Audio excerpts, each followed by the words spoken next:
Dear student, you are most welcome to our educational channel Mechanical Pandit. और मैं आपके प्यारे पांडे सर। आज मैकेनिकल वाइब्रेशन में इन्फ्लुएंस कोफिशिएंट के ऊपर एक न्यूमेरिकल करने जा रहे हैं। हमने लास्ट लेक्चर में लेक्चर नंबर 74 में हमने कॉन्सेप्ट बताया था इन्फ्लुएंस कोफिशिएंट का। अब चूंकि इन्फ्लुएंस कोफिशिएंट के ऊपर का क्वेश्चन है और influence coefficient multi degree of freedom system के लिए होता है, तो सबसे पहले एक सिस्टम हम बना दें और उसको इन्फ्लुएंस कोफिशिएंट समझा दें, प्रीवियस लेक्चर दिखा दें, उसके बाद इस न्यूमेरिकल को सॉल्व करेंगे। तो देखिए, जैसा बोल रहा है सिस्टम एज शोन, तो ये सिस्टम है आपके पास, ये क्या है, सिस्टम है। और इस सिस्टम में एक स्प्रिंग मास सिस्टम अटैच्ड है, ये आपका मास है, मास m1। फिर एक स्प्रिंग है और ये दूसरा मास है m2, और ये फिर ये तीसरा मास है m3। ठीक है, और ये जो है आपका यहाँ पर व्हील है और ये फिक्स्ड फ्रेम है। ठीक है, और इसका जो है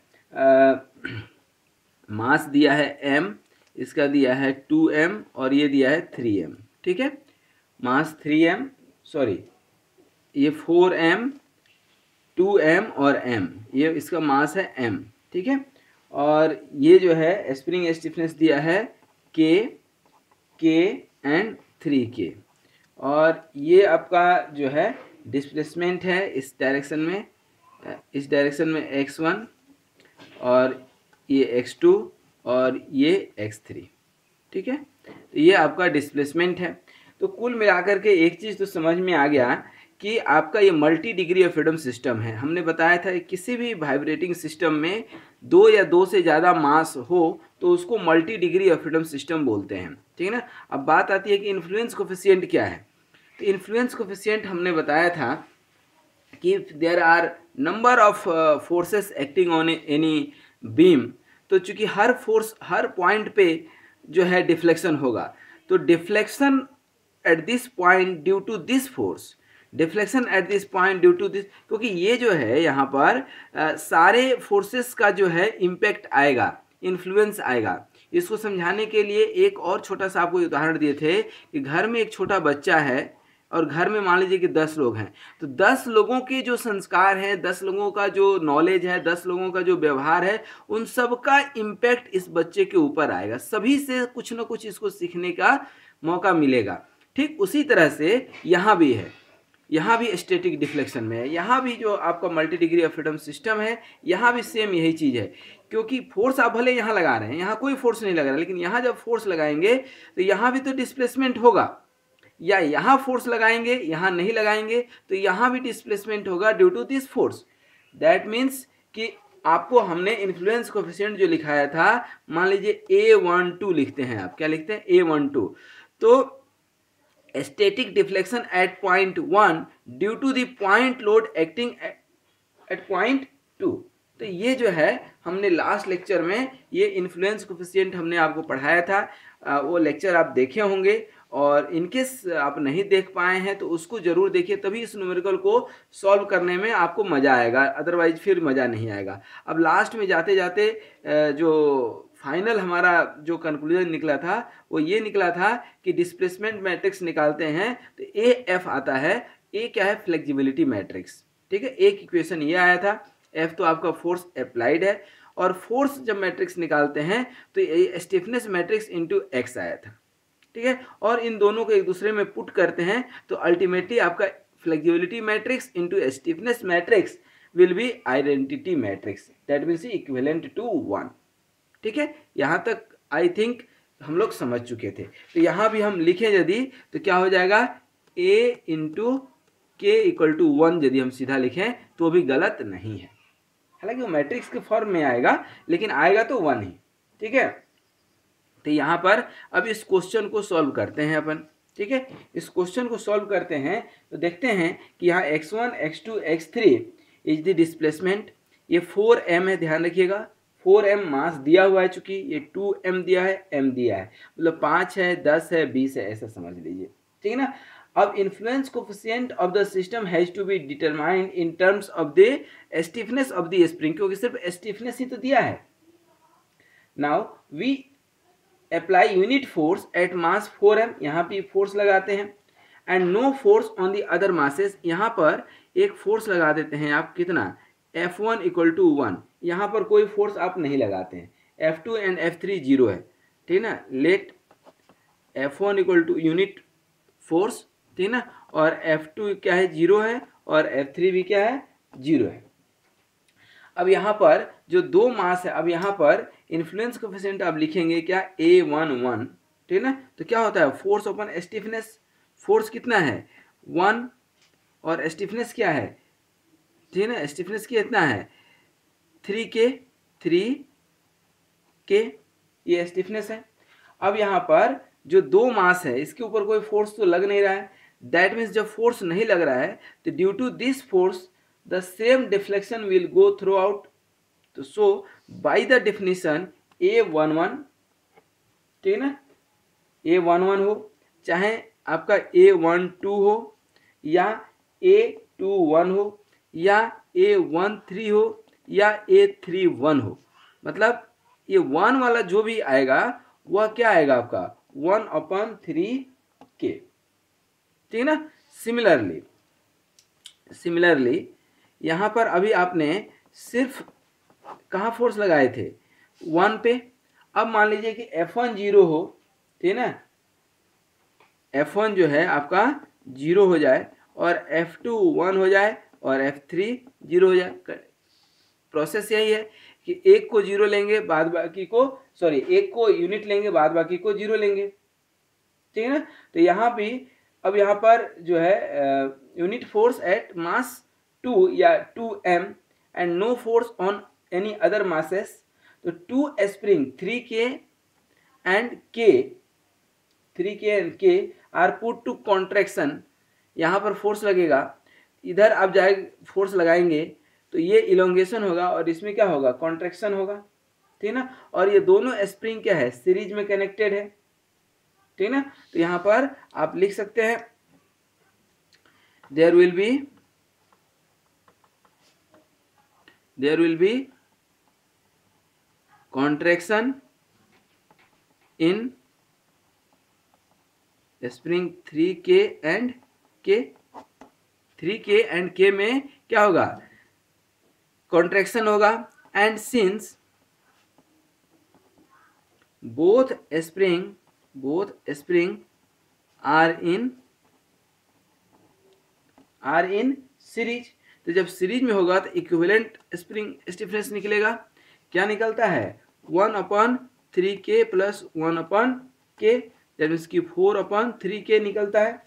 तो A22 निकालेंगे तो क्या हो जाएगा 4/3K, ये A22, यहाँ पर 2 पर आप निकालेंगे क्या, इन्फ्लुएंस कोफिशिएंट, तो इन्फ्लुएंस कोफिशिएंट यहाँ पर निकालेंगे तो क्या हो जाएगा आपका, देखिए यहाँ पर क्या हो जाएगा आपका A22 4/3K, इन दोनों को लेकर के।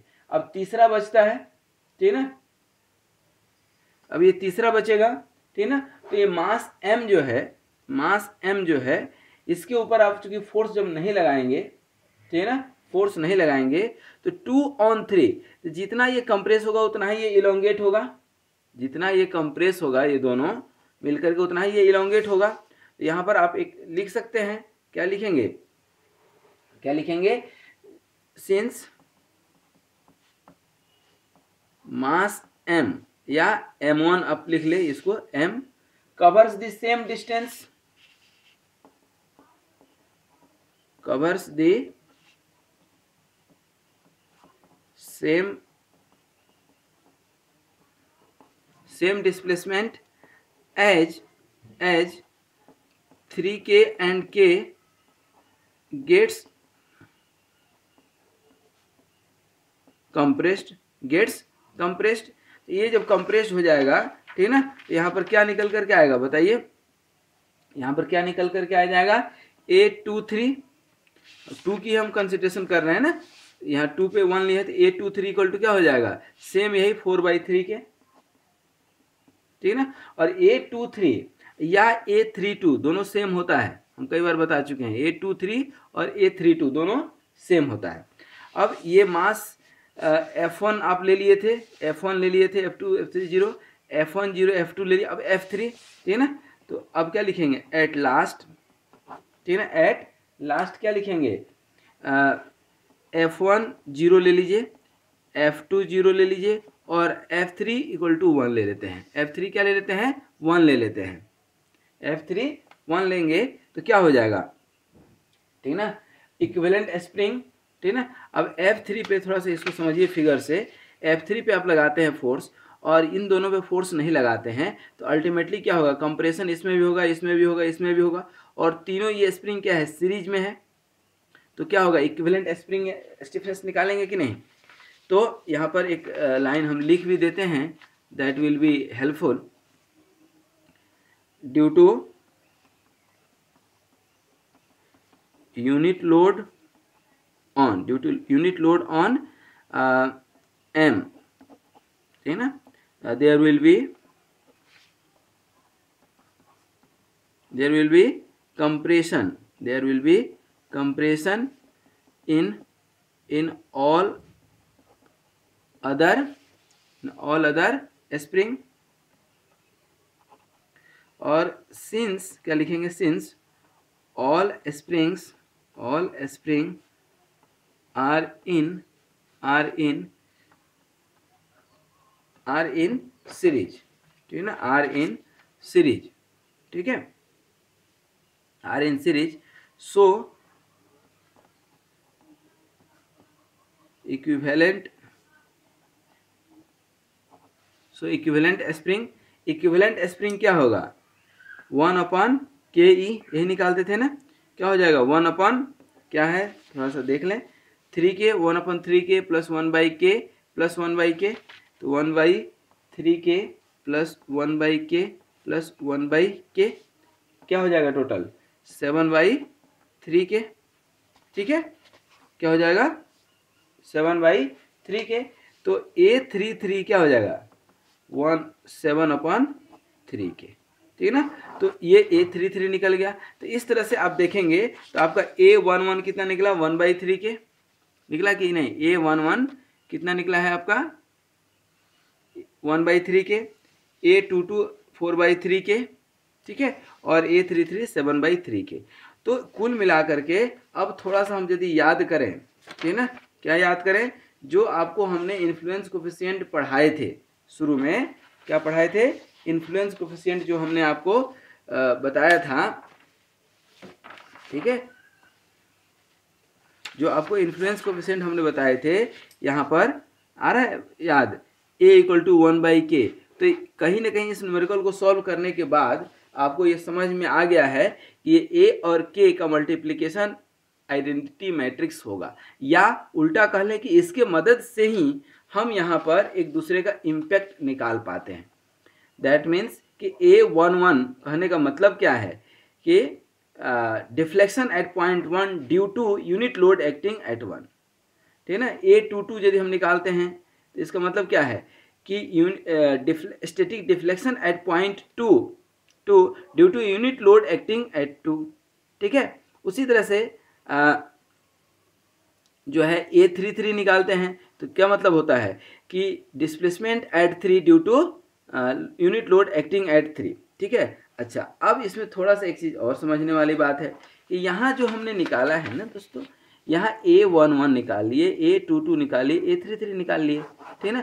यहाँ पर हमने एजम्पशन लिया है कि F1 पे जब हम 1 लिए थे तो F2 और F3 दोनों 0 ले लिए, जब F2 1 लिए तो F1 F3 0 ले लिए, जब F3 1 लिए तो F1 और F2 0 ले लिए। तो ये सब जो है हम लोग परमिटेशन कम्बिनेशन से निकाल लिए थे। लेकिन हम जब फाइनल निकालेंगे, सपोज कीजिए कि x1 निकालेंगे और फोर्स तीनों पे लग रहा हो, तो क्या निकालेंगे, A11 F1 plus A12 F2 plus A13 F3, ये निकलेगा हमारा। ध्यान दीजिए, जब x2 निकालेंगे डिस्प्लेसमेंट x2, ठीक है ना, और तीनों पे जब फोर्स लग रहा होगा हमारा तो उस समय क्या निकालेंगे, A21 F1 plus A22 F2 plus A23 F3, ये सब कैलकुलेशन करके निकालेंगे हम। उसी तरह से A31 F1 plus A32 F2 plus A33 F3, ठीक है ना।